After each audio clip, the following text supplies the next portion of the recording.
சிவாசாரி தாவணி கனவுகள் படத்தில் வந்து ஒரு சீன் இவர் வரணும், சாமி கும்பிட வரணும். அந்த பூசாரி வந்து மணி அடிச்சுட்டு தட்டு இது பண்ணிகிட்டு இருப்பான். சிவாசாரி உள்ளே வரணும், வந்து நீ வாங்க வராதவங்க வந்திருக்கள் அப்படின்னு சொல்லிட்டு அர்ச்சனை பண்ணவா அப்படின்னு சொல்லிட்டு பூசாரி கேட்கணும். அப்போ சிவாசாரி ரெடி ஆகிட்டார். அவன் வந்துட்டு டைலாக் ஒன்று, வாங்க வராதவங்க வந்துட்டு உங்கள் பேருக்கு அர்ச்சனை பண்ணவா அப்படின்னு சொல்லி கேட்கணும். டைலாக் கரெக்டாக பார்த்துக்கோங்கன்னா எல்லாம் பாட்டாங்க. அவர் சிவாசாரி என்ன கேட்டார், பாக்கி யார் பூசாரின்னு நடிக்கிற அந்த பையன் டைலாக் பார்த்துட்டியா? இல்லை செக் பண்ணிட்டேன், அசிஸ்டண்ட்டுக்கெல்லாம் செக். நீ கரெக்டாக செக் பண்ணிட்டியா? இல்லை செக் பண்ணிட்டேனே அப்படின்னு. அப்புறம் சரின்னு சொல்லிட்டு ஒரு 2-3 தடவை கேட்குறாரு. இல்லை கரெக்டாக நடிச்சிருவானே, ஒன்றும் இல்லை அப்படி இப்படின்னு சொல்லிட்டு வாங்க வராதவங்க வந்துட்டீங்க அர்ச்சனை பண்ணவா அவ்வளோதான் அப்படின்னு சொன்னேன். அப்போ சாட்டப்போ நான் கூப்பிட்டேன், மணி அடிச்சுட்டுருக்கிறேன், அவர் உள்ளே வர்றாரு. மணி அடிச்சுருந்தோம், தட்டை வச்சு போட்டு வாங்க வராதவங்க வந்துட்டு சொல்லணும் அப்படின்னு சொன்னேன். சரின்ட்டாங்க. டேக் அப்படின்னா சிவாஜி சார் வர்றாரு, என்ன அப்படி பார்த்துக்கிட்டே இருக்காரு. என்னடா இவ்வளோ தடவை பார்க்குறாரு, ஒரே ஒரு சின்ன டைலாக் தான் அவன் பேச போகிறான், இதுக்கே இவ்வளோ தடவை பார்க்குறாருன்னு. ரெடி கிளாப்பின் அப்படின்னா ஆக்ஷன் ஒன்றே அவன் மணி அடிச்சுட்டு தட்டை காமிச்சிட்டு அதுக்கப்புறம் வச்சுட்டு வாங்கன்னு சொல்லணும். இவன் மணி அடிக்கும்போது இவனுக்கு ரெண்டும் சேர்ந்து வருதோ ஒழிய இது தனியாக அடிச்சுட்டு இது காமிக்கிறது வரல. ஒன்றா இது சுற்றும் போது இது வரல, இல்லைன்னா இது அடிக்கும்போது இது. அண்ணா சார் சார் சார் சார் அப்படின்னா சிவாஜி என்ன பார்த்தாரு. நான் தான் கேட்டேனே பாக்கி, நீ கரெக்டாக செக் பண்ணியா செக் பண்ணி இது எல்லாத்துக்கும் வந்துடாது அப்படி அடிச்சுட்டு பண்ணுறது. அது தினம் பூஜை கேச்சு வீட்டில் பண்ணிகிட்டு இருந்தால் தான் வரும். இல்லைன்னா அந்த பூசாரிகளுக்கு நீ பாட்டில் அவனை கூப்பிட்டு வந்து டைலாக் பஸ் சொல்கிறேன், இது வந்து கொடுத்தீங்கன்னா ஆக்ஷன் கொடுத்தா எப்படி அவன் செய்வான் அப்படின்னு. அது மாதிரி ஒரு சாதாரண விஷயம் மாதிரி நம்ம நினைக்கலாம், ஆனால் அந்த சாதாரண விஷயம் கூட அதுக்கு எவ்வளோ கஷ்டம் இருக்குது அப்படின்னு தெரியுது. அதே மாதிரி நான் சினிமாவுக்கு சென்னைக்கு வரும்போது ஒருத்தர் ஒரு அட்வைஸ் கொடுத்து அனுப்பிச்சார். என்னென்னா, எவ்வளோ கஷ்டம் வந்தாலும்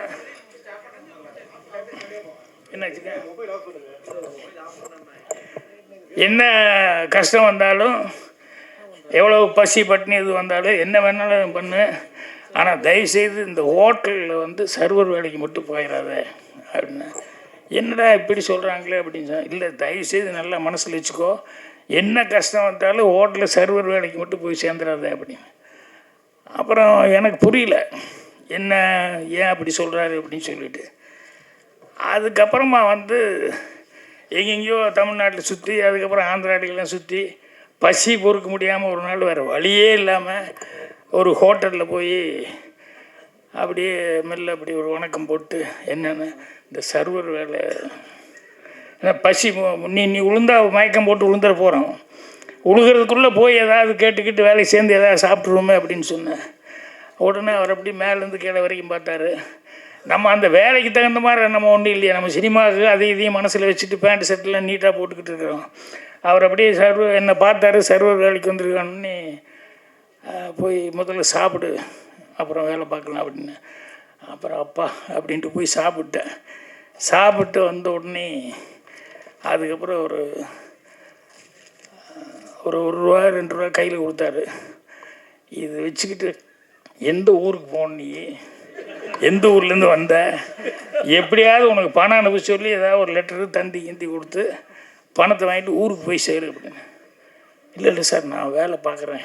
ஏன்னா எனக்கு திரும்பி போகிறதுக்கு பெரிய அவமானமாக இருக்குது. சினிமாவுக்கு வரேன்ட்டு வந்துட்டு கடைசியில் எங்கேயோ சுற்றிட்டு இருக்கேன், எப்படி திரும்பி போகிறது, ஒரே அவமானமாக இருக்குன்ட்டு. இல்லை நான் வேலை பார்க்குறேன் அப்படின்னு.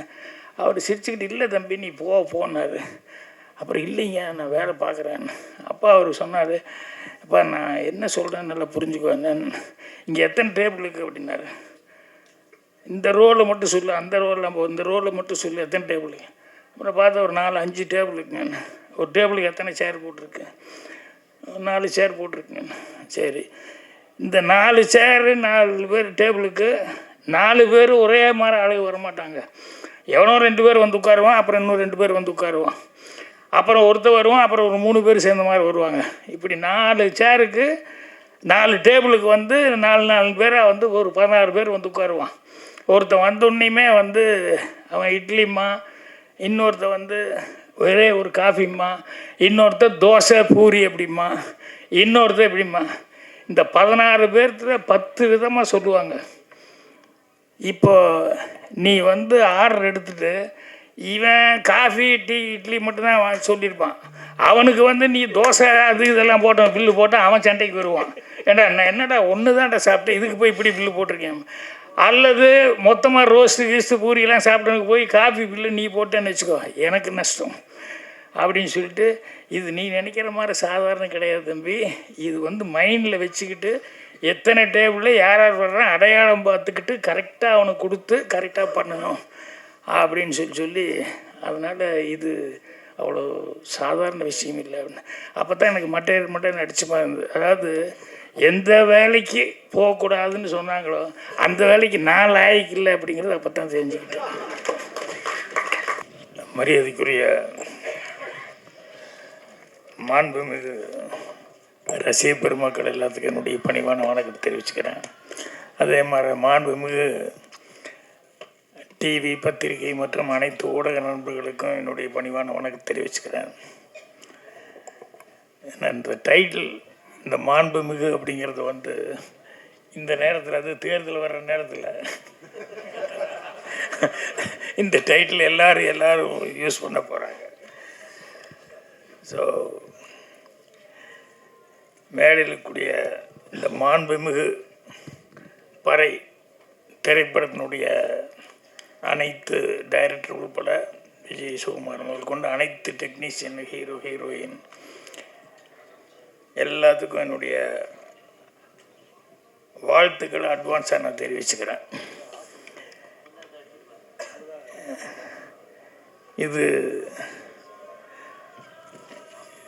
இது நம்ம மட்டும் இங்கேருந்து கேட்கல. யாரோ ஒருத்தர் பேசும்போது சொன்னாங்க, ஃப்ரான்ஸில் பவானின்னு யாரோ கேட்டுக்கிட்டு இருக்காங்கன்னு. பவானி மட்டும் கேட்டுருக்க மாட்டாங்க, இன்னும் நிறைய பேர் கேட்டுக்கிட்டு இருப்பாங்க. ஃப்ரான்ஸில் இருக்கிறவங்க அவங்களுக்கும் சேர்த்து வணக்கத்தை சொல்லிடலாம். ஏன்னா அவங்களுக்கு பயங்கர சந்தோஷமாக இருக்கும்.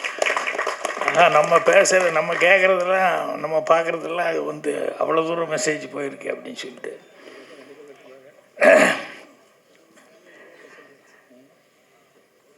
அப்பனுக்குள்ளே தப்பாமல் பிறக்கணும் அப்படின்னு சொல்லுவாங்க இல்லையா. இங்கே 2 லியோனிஸாருக்கும் தப்பாமல். ஏன்னா இவர் இவ்வளவு காமெடியாக பேசுவாருன்னு நான் சிவாவை நான் நினைக்கவே இல்லை. ஏதோ சைலண்ட்டாக இருப்பாருன்னு நினச்சிக்கிட்டு இருந்தேன். ஆனால் அவ்வளோ ஆனால் என்னென்னா எதையுமே வந்து ப்ரிப்பேர் இல்லை, எல்லாம் மனசில் இருக்கிறது அப்படியே யதார்த்தமாக அவர் என்ன பார்த்தாரோ என்ன கேட்டாரோ அதை அப்படியே கொட்டிட்டார். அவர் லியோனி சார்கிட்ட அவரே சொல்லிட்டார். அதுக்கப்புறம் எங்கள் அப்பா அவ்வளோ பைக் பிடிக்கும்போது அப்புறம் எனக்கு அதெல்லாம் வராமல் இருக்குமா அப்படின்னு சொல்லிட்டு ஆட்டோமேட்டிக்காக அவ்வளோ பிரமாதமாக பேசினார். இன்னொன்று தேனிசை தென்றல் தேவா, அவருக்கு வலதுகரமாக சபேஷ் முரளி இவங்கெல்லாம் இருக்காங்க. அதே நேரத்தில் அவர் இப்போவே தேசிய விருது வாங்கி தேவா அவர்களுக்கு அவ்வளோ பெரிய பேர் வந்து ஒரு மரியாதை வாங்கினா அப்பாவுக்கு நிறைவுங்கிறது என்ன, பையன் வந்து இந்த அளவுக்கு நமக்கு வந்து மரியாதையை வாங்கி கொடுக்குறான் அப்படிங்கிறது தானே நிறைவு. அதனால் அவருக்கு அவங்களுக்கு. அப்புறம் இன்னொருத்தர் ரொம்ப முக்கியமானவர், நான் இப்போ தான் எல்லோரும் சொல்லிகிட்டு இருப்பாங்கள்ல அடிக்கடி, இப்போ சினிமாவில் ரொம்ப சந்திச்சிருக்கான்னு சொல்லிட்டு சிறு தயாரிப்பாளர் சங்க தலைவர் கூட சொல்லிகிட்டு இருந்தார். யார், தொல் திருமாவளவன் சார் ஐயா அவர்களை வந்து அடிக்கடி நானே அடிக்கடி ஃபங்க்ஷனில் பார்த்துக்கிட்டே இருக்கிறேன், நிறையா சினிமா ஃபங்க்ஷனில். ஸோ இந்த டைட்டிலுக்கு தகுந்த மாதிரி யார் வந்திருக்காங்களோ இல்லையோ அவர் வந்திருக்கிறது அப்படிங்கிறது வந்து அது ரொம்ப ஒரு கரெக்டான ஒரு இது. அவங்க 2 பேர் பேசும்போதும், தேசிய விருது வாங்கினவங்க 2 பேர் பேசும்போது அந்த இதை பற்றி சிறப்பாக அவங்க பேசினாங்க. அது முனுசாமி மனம் விட்டு நிறையா பேசினார். இன்னொருத்தர் வந்து பேசிட்டு போன எழில், அவர் பேசிட்டு போனார். அவர் பேசும்போது தான் அவர் கொஞ்சம் ஒரு சின்ன டிப்ரெஷன் மூடில் எங்களை வந்து இது வந்து கூப்பிட்டா இந்த மாதிரி சாவு கடிக்கிறதுக்காக கூப்பிட்றாங்க அப்படின்னு சொல்லிட்டு கொஞ்சம் ஒரு சின்ன ஃபீலிங்கில் சொன்னார். அது ஆக்சுவலாக அப்படி அல்ல. என்ன எனக்கு தெரிஞ்சு இந்த பறை இசை அப்படிங்கிறது வந்து நான் சின்ன வயசில் வந்து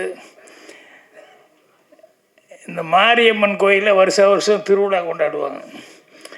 அதில் வந்து அந்த 7 நாள் நோம்பி சாட்டுறது, 14 நாள் வந்து நோம்பி சாட்டுறதுன்னா அந்த கம்பம் நட்டு அதுக்கப்புறம் அந்த நெருப்பு இதெல்லாம் வச்சு இதெல்லாம் பண்ணி ஒரு 7 நாள் 14 நாள்னு சொல்லி இது பண்ணுவாங்க. அப்போ மெயினாக வந்து அந்த கம்பத்தை சுற்றி தினம் வந்து அடிக்கிறதே இந்த பறை அடிச்சுட்டு இவங்க ஆடுறது தான். நான் வந்து சின்ன வயசில் இருக்கும்போது ரொம்ப இன்ட்ரெஸ்டாக அதில் போய் ஆடுவேன். ஆடிட்டு வீட்டில் அடி வாங்குவேன். என்னென்னா இதெல்லாம் நம்ம செய்கிற வேலையாடா அப்படிங்கிற மாதிரி எல்லாம் சொல்லுவாங்க. அப்போ அந்த காலத்தில் அதெல்லாம் வந்து இது நம்மெல்லாம் செய்கிற வேலை இல்லைன்னாங்க. ஆனால் இப்போ எல்லாமே மாறிடுச்சு. ஏன்னா அதில் அது விளையாடும்போது ரொம்ப எனக்கு காமெடியாக ரசித்து அவங்க அதை பறையடிக்கும்போது ஆடிட்டுருப்போம். அப்போ சில பேர் வந்து அவன் ஆட ஆட ஒன்றாம் அடி அப்படிம்பான், உடனே அவர் அடிச்சிருப்பார். ரெண்டாம் அடி கூட அப்படிம்பான். அப்புறம் நாங்களும் எல்லாம் ஆடிக்கிட்டே இருப்போம். இவன் பாட்டு மூணாம் அடிம்பான். அவன் மாற்றி மாற்றி அடிப்பான். ஆனால் இவன் போடுற ஸ்டெப்பு ஒரே ஸ்டெப்பாக தான் இருக்கும். ஆனால் சொல்கிறது மட்டும் ஒன்றாம் அடி போடு, ரெண்டாம் அடி போடு, மூணாம் அடி போடு அப்படின்ட்டு இருப்பான். நான் இதை ரசிச்சுக்கிட்டு இருப்பேன். இவன் என்ன தெரியும்னு சொல்லிட்டு இப்படி சொல்லிக்கிட்டு இருக்கேன். அவங்க ஆனால் மாற்றி மாற்றி அவங்களும் அடிச்சுக்கிட்டு இருக்காங்க. ஆனால் இவன் போடுற ஸ்டெப்பு ஒரே ஸ்டெப்பாக போட்டுக்கிட்டு இருப்பான். அப்படி கோவிலில் வந்து அந்த திருவிழாவில் வருஷம் வந்து அந்த 15 நாள் 14 நாள் சாட்டு 7 நாள் சாட்டுன்னு இருக்குது. அது வந்து அவ்வளோ கோலாகலமாக இருக்கும். அதனால் இது சாமிக்காக அடிக்கிறது தான் அந்த பறை, அப்படி தான் நீங்கள் நினைக்கணும். இதை வந்து சாவுக்காக அடிக்கிற பறை இல்லை. அதை ஏன் சாவுன்னு சொல்கிறாங்களே ஒழிய, ஆனால் சாவுங்கும் போது பொதுவாக என்ன சொல்லுவோம், ஜென்ரலாக சாமிக்கிட்ட போய் சேர்ந்துட்டாரு, சாமிக்கிட்ட போகிறாருன்னு சொல்லுவான். அதனால தான் உங்களுக்கு வந்து சாவுன்னு நீங்கள் எடுத்துக்கூடாது. சாமிக்கிட்ட போகிறாரு, அதுக்காக அடிக்கிறாங்க, அடித்து அனுப்புகிறாங்க, வழி அனுப்புகிறாங்க. அப்படி தான் நினைச்சு. ஏன்னா எதுவுமே வந்து உலகத்தில் வந்து சாதாரணம் இல்லை. ஏன்னா சில விஷயங்கள் வந்து அதை அடித்ததுனால அது ஒரு குலம்னு சொல்லி அப்படி வச்சுட்டாங்க. இந்த பள்ளத்தில் வந்து விவசாயம் பண்ணிருக்கும் போது அது ஒரு குலம்னு சொல்லி இப்படி இறக்கி விட்டாங்க. இதெல்லாம் வந்து ஆக்சுவலாக வந்து அப்படியெல்லாம் இல்லை. ஆனால் செய்கிற தொழிலுக்காக வந்து அப்படியே ஒதுக்கி விட்டாங்க. ஆனால் அவர்கள் வந்து எதுவுமே ஒதுக்கப்பட்டது அப்படிங்கிறதெல்லாம். அப்புறம் ரெண்டாவது, எதையுமே நம்ம சாதாரணமாகவும் நினச்சிக்க முடியாது. இது வந்து இதுதானே அப்படின்னு சொல்லி நினைக்கிறேன். நான் இப்போ மீட்டிங்கில் கூட நேரத்தில் சொல்லிக்கிறேன். சிவாச்சாரி தாவணி கனவுகள் படத்தில் வந்து ஒரு சீன், இவர் வரணும், சாமி கும்பிட வரணும். அந்த பூசாரி வந்து மணி அடிச்சுட்டு தட்டு இது பண்ணிகிட்டு இருப்பான். சிவாச்சாரி உள்ளே வரணும், வந்து நீ வாங்க வராதவங்க வந்திருக்கள் அப்படின்னு சொல்லிட்டு அர்ச்சனை பண்ணவா அப்படின்னு சொல்லிட்டு பூசாரி கேட்கணும். அப்போ சிவாஜி சார் ரெடி ஆகிட்டார். அவன்கிட்ட டைலாக் ஒன்று, வாங்க வராதவங்க வந்துட்டு உங்கள் பேருக்கு அர்ச்சனை பண்ணவா அப்படின்னு சொல்லி கேட்கணும். டைலாக் கரெக்டாக பார்த்துக்கோங்கன்னா எல்லாம் பாட்டாங்க. அவர் சிவாஜி சார் என்ன கேட்டார், பாக்கி யார் பூசாரி நடிக்கிற அந்த பையன், டைலாக் பார்த்துட்டியா? இல்லை செக் பண்ணிட்டேன், அசிஸ்டண்ட்டுக்கெல்லாம் செக். நீ கரெக்டாக செக் பண்ணிட்டியா? இல்லை செக் பண்ணிட்டேனே அப்படின்னு. அப்புறம் சரின்னு சொல்லிட்டு ஒரு 2-3 தடவை கேட்குறாரு. இல்லை கரெக்டாக நடிச்சுருவானே, ஒன்றும் இல்லை அப்படி இப்படின்னு சொல்லிட்டு வாங்க வராதவங்க வந்துட்டீங்க, அர்ச்சனை பண்ணவா அவ்வளோதான் அப்படின்னு சொன்னேன். அப்போ சாட்டப்போ நான் கூப்பிட்டேன். மணி அடிச்சுட்டுருக்கிறேன், அவர் உள்ளே வர்றாரு. மணி அடிச்சுருந்தோம், தட்டை வச்சு போட்டு வாங்க வராதவங்க வந்துட்டு சொல்லணும் அப்படின்னு சொன்னேன். சரின்ட்டாங்க. டேக் அப்படின்னா சிவாஜி சார் வர்றாரு. என்ன அப்படி பார்த்துக்கிட்டே இருக்காரு. என்னடா இவ்வளோ தடவை பார்க்குறாரு, ஒரே ஒரு சின்ன டைலாக் தான் அவன் பேச போகிறான், இதுக்கே இவ்வளோ தடவை பார்க்குறாருன்னு. ரெடி கிளாப்பின் அப்படின்னா ஆக்ஷன் ஒன்றே அவன் மணி அடிச்சுட்டு தட்டை காமிச்சிட்டு அதுக்கப்புறம் வச்சுட்டு வாங்கன்னு சொல்லணும். இவன் மணி அடிக்கும்போது இவனுக்கு ரெண்டும் சேர்ந்து வருதோ ஒழிய, இது தனியாக அடிச்சுட்டு இது காமிக்காது வரல. ஒன்றா இது சுற்றும் போது இது வரல, இல்லைன்னா இது அடிக்கும்போது இது. அண்ணா சார் சார் சார் சார் அப்படின்னா சிவாஜி என்ன பார்த்தாரு. நான் தான் கேட்டேனே பாக்கி, நீ கரெக்டாக செக் பண்ணி இது எல்லாத்துக்கும் வந்துடாது அப்படி அடிச்சுட்டு பண்ணுறது. அது தினம் பூஜை கீச்சு வீட்டில் பண்ணிகிட்டு இருந்தால் தான் வரும். இல்லைன்னா அந்த பூசாரிகளுக்கு நீ பாட்டில் அவனை கூப்பிட்டு வந்து டைலாக் பஸ் சொல்கிறேன், இது வந்து கொடுத்தீங்கன்னா ஆக்ஷன் கொடுத்தா எப்படி அவன் செய்வான் அப்படின்னு. அது மாதிரி ஒரு சாதாரண விஷயம் மாதிரி நம்ம நினைக்கலாம். ஆனால் அந்த சாதாரண விஷயம் கூட அதுக்கு எவ்வளோ கஷ்டம் இருக்குது அப்படின்னு தெரியுது. அதே மாதிரி நான் சினிமாவுக்கு சென்னைக்கு வரும்போது ஒருத்தர் ஒரு அட்வைஸ் கொடுத்து அனுப்பிச்சார்.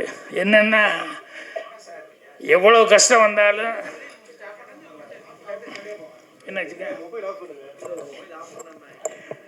என்ன கஷ்டம் வந்தாலும், எவ்வளோ பசி பட்டினி இது வந்தாலும், என்ன வேணாலும் பண்ணு, ஆனால் தயவுசெய்து இந்த ஹோட்டலில் வந்து சர்வர் வேலைக்கு மட்டும் போயிடாத அப்படின்னு. என்னடா இப்படி சொல்கிறாங்களே அப்படின்னு சொன்னால், இல்லை தயவுசெய்து நல்லா மனசில் வச்சுக்கோ, என்ன கஷ்டம் வந்தாலும் ஹோட்டலில் சர்வர் வேலைக்கு மட்டும் போய் சேர்ந்துடாத அப்படின்னு. அப்புறம் எனக்கு புரியல, என்ன ஏன் அப்படி சொல்கிறாரு அப்படின்னு சொல்லிட்டு.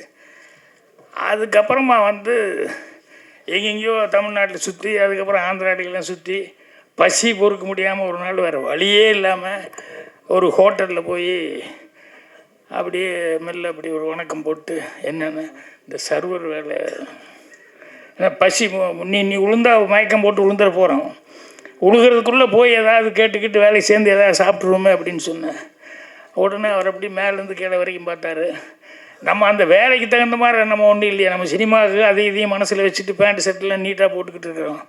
அவர் அப்படியே என்னை பார்த்தாரு, சர்வர் வேலைக்கு வந்துருக்கான்னு, போய் முதல்ல சாப்பிடு அப்புறம் வேலை பார்க்கலாம் அப்படின்னு. அப்புறம் அப்பா அப்படின்ட்டு போய் சாப்பிட்டேன். சாப்பிட்டு வந்த உடனே அதுக்கப்புறம் ஒரு ரூபா 2 ரூபா கையில் கொடுத்தாரு. இது வச்சுக்கிட்டு எந்த ஊருக்கு போன, நீ எந்த ஊர்லேருந்து வந்த, எப்படியாவது உனக்கு பணம் அனுப்ப சொல்லி ஏதாவது ஒரு லெட்டரு தந்தி கிந்தி கொடுத்து பணத்தை வாங்கிட்டு ஊருக்கு போய் சேரு அப்படின்னு. இல்லை சார் நான் வேலை பார்க்குறேன். ஏன்னா எனக்கு திரும்பி போகிறதுக்கு பெரிய அவமானமாக இருக்குது. சினிமாவுக்கு வரேன்ட்டு வந்துட்டு கடைசியில் எங்கேயோ சுற்றிட்டு இருக்க, எப்படி திரும்பி போகிறது, ஒரே அவமானமாக இருக்குன்னு. இல்லை நான் வேலை பார்க்குறேன் அப்படின்னு. அவர் சிரிச்சுக்கிட்டு, இல்லை தம்பி நீ போனார். அப்புறம் இல்லைங்க நான் வேலை பார்க்குறேன். அப்பா அவர் சொன்னார், அப்பா நான் என்ன சொல்கிறேன்னு நல்லா புரிஞ்சுக்குவேன், இங்கே எத்தனை டேபிள் இருக்குது அப்படின்னாரு. இந்த ரோவில் மட்டும் சொல்லு, அந்த ரோவில் நம்ம இந்த ரோவில் மட்டும் சொல்லு எத்தனை டேபிளுக்கு. அப்புறம் பார்த்தா ஒரு 4-5 டேபிள் இருக்குங்க. ஒரு டேபிளுக்கு எத்தனை சேர் போட்டிருக்கு, 4 சேர் போட்டிருக்குங்க. சரி, இந்த 4 சேரு 4 பேர் டேபிளுக்கு 4 பேர் ஒரே மாதிரி அழகு வரமாட்டாங்க. எவனோ 2 பேர் வந்து உட்காருவான், அப்புறம் இன்னும் 2 பேர் வந்து உட்காருவான், அப்புறம் ஒருத்தர் வருவான், அப்புறம் ஒரு 3 பேர் சேர்ந்த மாதிரி வருவாங்க. இப்படி 4 சேருக்கு 4 டேபிளுக்கு வந்து 4 பேராக வந்து ஒரு 16 பேர் வந்து உட்காருவான்.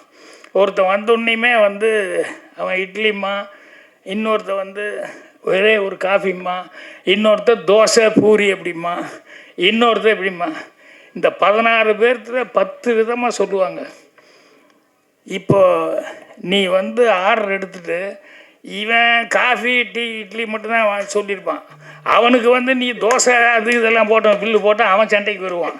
ஏண்டா நான் என்னடா ஒன்று தான்டா சாப்பிட்டேன், இதுக்கு போய் இப்படி பில்லு போட்டிருக்கேன். அல்லது மொத்தமாக ரோஸ்ட்டு கீஸ்ட்டு பூரியெல்லாம் சாப்பிட்டவனுக்கு போய் காஃபி பில்லு நீ போட்டேன்னு வச்சுக்கோ, எனக்கு நஷ்டம் அப்படின்னு சொல்லிட்டு, இது நீ நினைக்கிற மாதிரி சாதாரண கிடையாது தம்பி.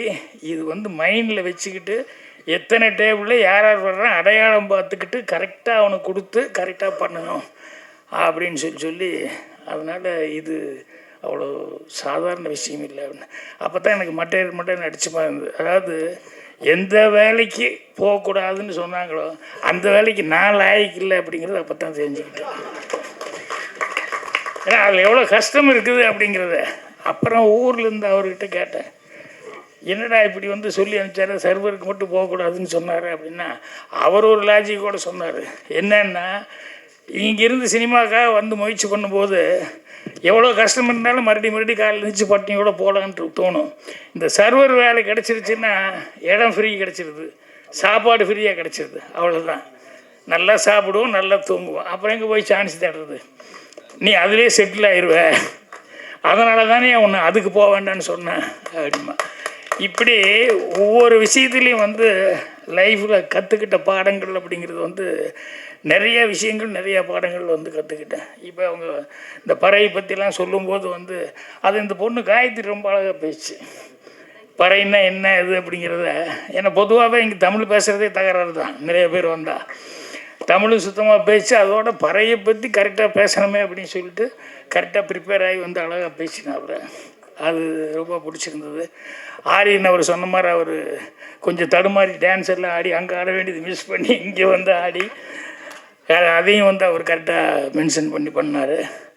இந்த படத்துக்கு வந்து இந்த பறையை பேஸ் பண்ணி கொண்டது. ஏன்னா ஆதித்தமிழனுடைய முதல் இசைக்கருவி அப்படிங்கிறது, ஆதித்தமிழனுடைய இசைக்கருவிங்கிறது இந்த பறை அப்படிங்கிறது.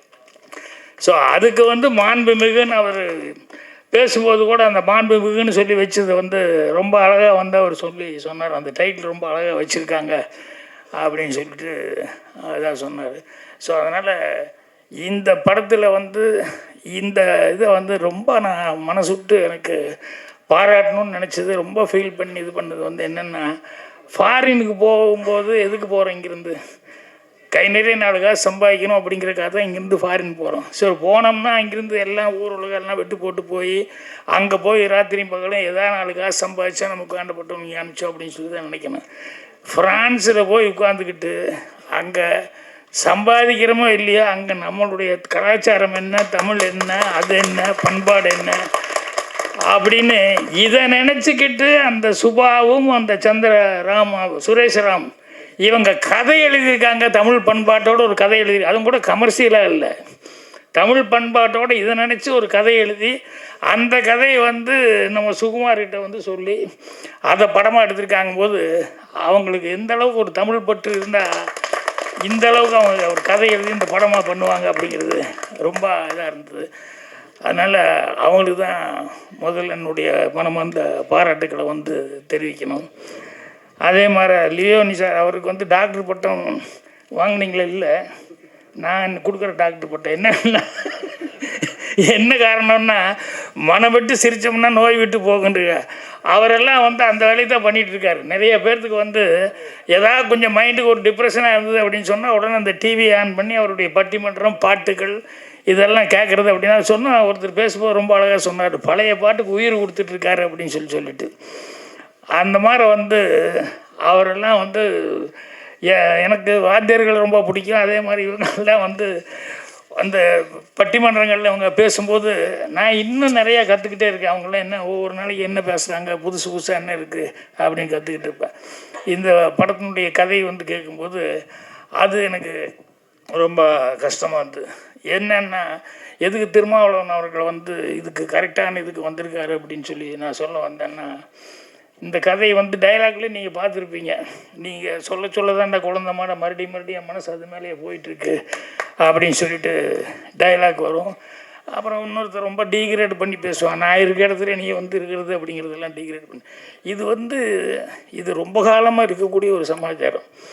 இந்த ஆணவ கொலை அப்படிங்கிறது இருக்க, இந்த ஜாதி இது எது பார்க்குறது எனக்கு தெரிஞ்சு இத்தனை வருஷத்தில் 65 வருஷத்துக்கு முன்னால் கூட எனக்கு நடந்த இன்சிடெண்ட் இன்னும் எனக்கு மனசில் பதிஞ்சிருக்கு. என்னென்னா எங்கள் ஊரில் ஒரு பொண்ணு அது தெரிஞ்சோ தெரியாமல் ஏதோ ஒரு இடத்துல லவ் ஆகிப்போச்சு.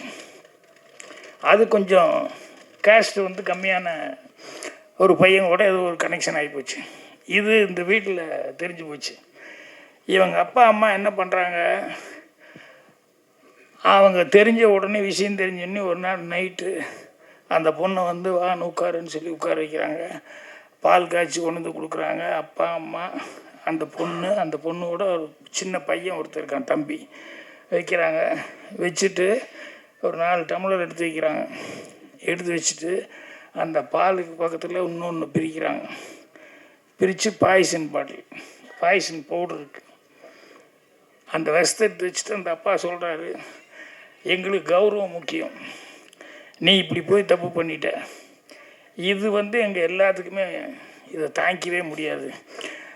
ஒன்று நீ அந்த பவுடரை பாலில் போட்டு குடிச்சிட்டு பேசாமல் சத்தம் இல்லாமல் போய் உள்ளே போய் படு, இல்லை அப்படின்னு சொன்னோம்னா நாங்கள் 3 பேரும் இதை பாலில் கலந்துட்டு நாங்கள் குடிச்சிட்டு நாங்கள் போயிடுறோம், நீ எப்படி லைஃப் இருக்கணுமோ பண்ணிக்கோ அப்படின்னா அந்த பொண்ணுக்கு எப்படி இருக்குது யோசிச்சு பாருங்கள். இதை தவிர்த்து வேறு வழியே இல்லை அப்படின்ட்டார் அப்பா. உனக்கு 2 நிமிஷம் டைம் தர்றேன், நீ குடிக்கிறியா, நாங்கள் 3 பேர் குடிக்கிறோமா அப்படின்னா அந்த பையனுக்கு எப்படி இருக்கும், தம்பிக்காரனுக்கு எப்படி இருக்குன்னு யோசிச்சு பாருங்கள் அந்த சூழல். அந்த பொண்ணு பார்க்குறா 3 பேரும் குடிச்சிட்டு அவங்க போகிறத விட இது நம்மளே குடிச்சிட்டு போயிடலாமேன்னு சத்தம் இல்லாமல் அதை எடுத்து பாலில் போட்டு அதை குடிச்சிட்டு சத்தம் இல்லாமல் தம்பியை மட்டும் பார்த்து முத்தம் கொடுத்துட்டு போய் கதவை சாத்திட்டு உள்ளே போய் பாருது. அடுத்த நாள் வயிற்று வலி அதில் போயிடுச்சு அப்படின்னா 65 வருஷம் ஆச்சு. ஆனால் இந்த இன்சிடெண்ட்டை நான் கேட்டதுலேருந்து பார்த்தா எவ்வளோ கொடுமையான ஒரு சூழலாக இருந்திருக்கு அந்த பொண்ணுக்கு. இது அசிஸ்டன்ட் இருக்கிறவங்க வெறும் இன்சிடெண்ட்டாக மட்டும் பார்க்க வேண்டாம். அந்த பையன் கேட்டுட்டு இருந்தானே, பார்த்துட்டு இருந்தானே, அதை ஒரு மர்டர் மிஸ்ட்ரியாக கூட பண்ணலாம். என்னென்னா இந்த ஒரு நிறைய கொலை நடந்துருக்கு, இந்த கதைக்காக சொல்கிறேன் நான், அசிஸ்டன்ட் டைரக்டருக்கு நிறைய கொலை நடந்துட்டுருக்கு, யாரா கொலை பண்ணிட்டு இருக்கான்னு சொன்னோம்னா எவனோ ஒருத்தன் அப்பா அம்மாவாக பார்த்து கொலை பண்ணிகிட்டு இருக்கான். யாரா அப்பா அம்மானா இந்த கருணை கொலை பண்ணாங்க இல்லையா, இது அந்த பையன் பார்த்தான் இல்லையா, நம்ம அக்கா எவ்வளோ ஃபீல் பண்ணி இப்படி போய் செத்து போயிருக்கோம். அப்படின்னு நான் சும்மா டெவலப் பண்ணி பார்த்தேன். அடுத்த நாள் அவனுக்கு அக்காவை நினச்சி அவள் கடைசியாக கொடுத்த முத்தத்தை நினச்சி பார்த்தேன். அவனால் தாங்கிக்க முடியல. அந்த பவுடர் அப்படியே பார்த்தேன் எங்கே இருந்தது அப்படின்னு சொல்லிட்டு கரெக்டாக அவங்க அப்பா அம்மா சாப்பிட வந்து உட்காரும்போது அதில் போட்டு சத்தமெல்லாம் கலக்கி விட்டு வச்சுட்டான். இது அவன் கேரக்டர் அப்படி ஆகிப்போச்சு. இல்லை நான் டெவலப் பண்ணிட்டேன், தேவை உண்மையாகவே அப்படி பண்ணிட்டானோ அப்படிங்கிற மாதிரியே இல்லை. இப்படின்னா இப்போ இந்த பையன் பெருசாகும்போது என்ன அப்படின்னா அவனுடைய டார்கெட்டே இதுதான். எவனெல்லாம் லவ்வுக்கு எதிர்ப்பாக இருக்கானோ, எவனெல்லாம் இந்த கருணை கொலை பண்ணுறதுக்கு ரெடியாக இருக்கானோ, அந்த அப்பா அம்மாவை எவனையுமே விடக்கூடாதுன்னு அவன் தான் லைனாக போட்டு வந்தான். இது கடைசியில் தான் கண்டுபிடிச்சாங்க. அப்போ தான் இந்த ஃப்ளாஷ்பேக்கை வருது. இல்லை அசிஸ்டன்ட் சொல்கிறேன், அசிஸ்டன்ட் கதைங்கிறது ஒரு விஷயத்தை நம்ம சாதாரணமாக பார்க்குற மாதிரி பார்க்குறது சாதாரணம். அதே வந்து அதை கொஞ்சம் இப்படி போனால் இப்படி இருக்கும், அப்படி போனால் என்னன்னா அதுதான் ஸ்க்ரீன் ப்ளே அப்படின்னு சொல்லி பண்ணோம்னா நல்லாவது. ஸோ இந்த கதையை அவங்க வந்து சொல்லும்போது இந்த கருணை கொலை அது இதெல்லாம் வந்து இதெல்லாம் இதில் அடிப்படையாக வந்து வச்சுருக்கா அப்படின்னு சொல்லும்போது எனக்கு அதெல்லாம் மைண்டுக்கு வந்ததுனால தான் வந்து சொல்லிக்கிட்டு இருக்கேன். அவர் வெங்கடேஷ் சொல்லும்போது சொன்னார், பாகிரேஷ் சார் அவரே சொன்னால் நல்லா இருக்கும் அப்படின்னு. அதை விட இதெல்லாம் சொல்கிறது தான் ரொம்ப யூஸ்ஃபுல்லாக இருக்கும். என்னென்னா இந்த மாதிரிலாம் இருக்கக்கூடாதுங்கிறதுக்காக தான் தொல் திருமாவளவன் அவர்கள் போராடிக்கிட்டு உட்காந்துருக்கேன். இது வேண்டாம், மனிதன் நேசிங்க அப்படின்னு சொல்லிட்டு. ஸோ அதனால தான் அவர் இதுக்கு பொருத்தமாக இருப்பான்னு சொல்ல வந்தேன். அதே மாதிரி வெங்கடேஷ் சொல்கிறது வந்து என்னென்னா சினிமாவில் இன்னும் கூட நடந்துகிட்ருக்கு. அந்த படத்துக்கு வந்து நான் வந்து ஃப்ரீயாக நடித்து கொடுத்தேன். என்னென்னா ஒரு பெரிய director Madhavan, P Madhavan sir, எத்தனை சிவாஜி சார் படங்களில் எவ்வளோ படம் நடிச்சிருக்காரு. அவருக்கு வந்து நான் வந்து அவருக்கு கொஞ்சம் அந்த படம் வந்து பிஸ்னஸ் ஆகாத அளவுக்கு ஒரு சூழ்நிலை வந்துருச்சு. பாக்யராஜ் ஒரு 3 நாள் நடித்து கொடுத்தாரு, 5 நாள் நடித்து கொடுத்தாருன்னா நாங்கள் வாங்கிக்கிறோம் அப்படின்னு சொன்னதுனால அவர் வந்து நின்னார். ஐயோ எவ்வளோ பெரிய டைரக்டர் அவர், எத்தனை சிவாஜி சார் படங்கள் என்னென்ன படங்கள்லாம் பண்ணியிருக்காரு அப்படின்னு சொல்லிட்டு அவருக்கு ஒரு கஷ்டம். இல்லை சார் நான் நடித்து கொடுக்குறேன்னு. எவ்வளோ ஒன்றும் வேண்டாம், ஒரு 2 சர்ட்டு 2 இது மட்டும் கொடுங்க, ஆளுக்கு என் அசிஸ்டண்ட்டு எனக்கு மட்டும் அது மட்டும் எடுத்து கொடுங்க போதும் அப்படின்னு. இல்லை சார் இதான் பணம் இல்லை வேண்டாங்க, உங்களுக்கே சிரமத்தில் இருக்கிறீங்க அப்படின்னு சொல்லிட்டு 4 நாள் 5 நாள் நடித்து கொடுத்தேன். அப்புறம் படம் ரிலீஸுக்கு டிஸ்ட்ரிபியூட்டரில் வாங்கிட்டேன். அதில் ஒருத்தன் வந்து கோயம்புத்தூர் ஏரியா நான் வாங்கிக்கிறேன் அப்படின்னு சொல்லிவிட்டு அந்த ப்ரொடியூசர்கிட்ட வந்து மாதவன் சார், அவர் தான் ப்ரொடியூசர், அவர்கிட்ட பாகிரே சார் வீட்டுக்கு வந்துடுங்க காலையில், அவர் கையால் வந்து தொட்டு கொடுத்தா இதாக இருக்கும், செக்கு அவர் கையால் கொடுத்தது. அண்ணா எனக்கு ஒன்றும் புரியல, என்னென்ன ஒரு இது மாதிரி ராசிக்காக உங்கள் வீட்டில் வச்சு உங்கள்கிட்ட வந்து கையால் வாங்கிக்கிறேன்னு சொன்னேன். சரி ஏதோ ரொம்ப ராசிக்காக கேட்குறாரு போலுக்குன்னு சொல்லிட்டு அதே மாதிரி அந்த ஏரியா கோயம்புத்தூர் ஏரியான்னு கவரை நீங்கள் கொடுங்க அப்படின்னு கொடுத்ததை வாங்கி மாதவங்கிட்ட கொடுத்தேன். அவ்வளோதான், ரொம்ப சந்தோஷம்னு போயிட்டான். அப்புறம் படம் ரிலீஸுக்கு அப்புறம் டிசிஆர் எனக்கு வந்துட்டுருக்கு. ஏன்னா டிசிஆர் எனக்கு இதுக்கிட்ட வருது, நமக்கு இதுக்கு சம்மந்தமே இல்லையே, அவன் ரிலீஸ் பண்ண டிசிஆர் எனக்கு எதுக்கு அனுப்பிச்சிட்ருக்கான் அப்படின்னா. அப்புறம் 1 வாரம் 10 நாள் படம் போகலை. அதுக்கு அடுத்து நேரம் இந்த ஏரியா இவ்வளோ விலைக்கு வாங்கினேன் அப்படின்னு அவன் கம்பெனியில் போய் என்ன சொல்லிட்டான்னா, இவர் சொல்லி தான் நான் வாங்கினேன். டிஸ்ட்ரிபியூட்டர் ஆஃபீஸில் பஞ்சாயத்து என்னை கூப்பிட்டு, என்ன சார் நீங்கள் தான் சொல்லி வாங்கி கொடுத்தேன், நீங்கள் தான் பணத்தை கொடுத்துடணும், அந்த 5 லட்ச ரூபா ஏரியா கொடுத்தேன். ஐயோ நான் சொல்லி வாங்கலையா அப்படின்னு. நீங்கள் கிழக்கு பார்த்து நின்னீங்களா, நீங்கள் உங்கள் கையால் வாங்கினீங்களா, வாங்கினேன் கொடுத்தீங்களா, கொடுத்தேன். கிழக்கு பார்த்து நின்று உங்கள் கையால் வாங்கி கொடுத்துருக்கீங்க, 5 லட்ச ரூபா கொடுத்துருங்க என்ன. இப்போ இந்த டிஸ்ட்ரிபியூட்டருக்கு அப்புறம் பயங்கர ஸ்ட்ராங்கு விட்டா அடுத்த படம் எல்லாத்தையும் ரெட் கார்டு போட்டு நிறுத்திடுவானுங்க. வேறு வழியே இல்லை, பணத்தை கட்டிட்டு. அவர் வந்து மாதம் சார் அழுகிறாரு, எனக்கு என்னென்னு எனக்கு ஃப்ரீயாக நீங்கள் நடித்து கொடுத்தீங்க, உங்களை போய் இப்படி 5 லட்ச ரூபா கட்ட வச்சுட்டானேன்னு சொல்லிட்டு ரொம்ப. ஆனால் அவர் ஒரு ஜென்டில்மேன் என்ன அப்படின்னு சொல்லி சொன்னோம்னா, அதுக்கப்புறமா அவருக்கு மனசே கேட்கல. கொஞ்ச நாள் கழித்து படமெல்லாம் ரிலீஸ் ஆகியதுக்கப்புறம் ஒரு சின்ன இடம் ஒன்று இருந்தது, ஒரு சென்ட் ஏதோ ஒரு கம்மியாக, அதை வந்து அந்த அளவுக்கு பணம் ஆகாது. ஆனால் எனக்கு ஹெல்ப் பண்ண வந்து நீங்கள் இப்படி போய் கஷ்டப்பட்டீங்க, அதனால் தயவுசெய்து இந்த பத்திரத்தை வச்சுக்கோங்க, இந்த இடத்த வந்து நான் இல்லைன்னா எனக்கு மனசுக்கு ரொம்ப கஷ்டமாக இருக்கும், அடுத்தது இன்னொருத்தருக்கு ஹெல்ப் பண்ணணுன்னு கூட உங்களுக்கு தோணாது. அவ்வளோ கஷ்டத்துலேருந்து அந்த பி மாதம் வந்து என்னை கம்பல் பண்ணி அதை கொடுத்துட்டு போனார். அதை அவர் வந்து சொல்லிக்கிட்டு இருக்காரு. மற்றபடி இந்த படத்தில் வந்து எல்லாருமே கஷ்டப்பட்டு வேலை பார்த்துருக்காங்க. அதே மாதிரி வந்து ஒரு எய்மோடையே வந்து இந்த படத்தை வந்து அந்த கதை எழுதுனதும் வந்து அந்த ப்ரொடியூசர் வந்து ஒரு எய்மோடு எழுதியிருக்காரு. அது சுகுமார் வந்து ரொம்ப அந்த கதையை தான் செய்யணும் அப்படின்னு சொல்லிட்டு அதுக்கு இந்த டீம் எல்லாமே வந்து அந்த எழில் இந்த டீம் இவங்க வேலு சார் அவங்க எல்லாமே முனுசாமி இவங்க எல்லாமே மிகப்பெரிய உதவி பண்ணியிருக்காங்க. ஸோ அதனால் படம் வந்து ரொம்ப நல்லா வரும். இந்த படம் தான் ஓடணும்.